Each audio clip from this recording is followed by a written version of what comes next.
250 лет вместе с Россией. Эту дату сегодня отмечают в Ингушетии. Правда, без массовых мероприятий. Из-за угрозы коронавируса они пока под запретом. Торжества перенесли на май.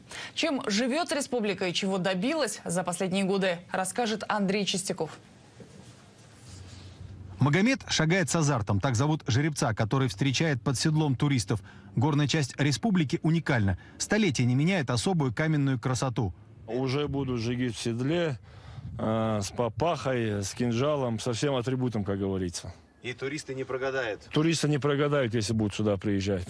Эти ущелья – начало новой истории и продолжение горской летописи. 2,5 века назад со склона Согласия старейшины повели свой народ в ногу с Россией. Событие происходило в такой важный исторический момент на фоне русско-турецкой войны 1768-1774 годов.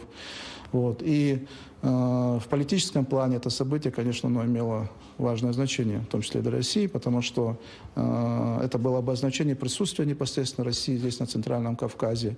Общий путь, по которому пошли со всей страной, был непрост. На виражах истории Ингушетия видела и радость успехов, и вдоволь хлебнула горе. Но клятве навеки с Россией горцы оставались и остаются верны. На мемориале памяти и славы, что в центре республики, десятки фамилий героев Великой Отечественной. Рядом застыли в бронзе всадники туземной или дикой дивизии, прославившей Россию в другой войне. Горячая кровь современных ингушей толкает к успехам небольшой народ. Не только в ратном деле. Они обжигаются, но пробуют изобретать и конструировать. Успехи современного бизнеса выплавляют по капле.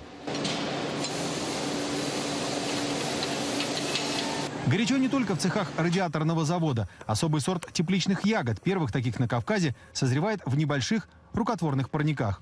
Ягода, как видите, достаточно крупная. Вкусовые качества тоже очень хорошие. Она довольно плотная. И мы не пробовали еще ее транспортировать, но надеемся, что и лёжкая будет тоже.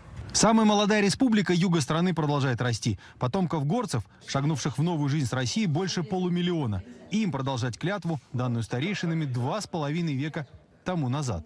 Ворота в республиканскую столицу всегда открыты. Здесь ждут и умеют встречать гостей. Особый этикет. В году юбилейном в столичном центре, да и по всей республике, запланировано много интересных праздничных мероприятий. Андрей Чистяков, Евгений Радаев. Вести из Магаса, Ингушетия.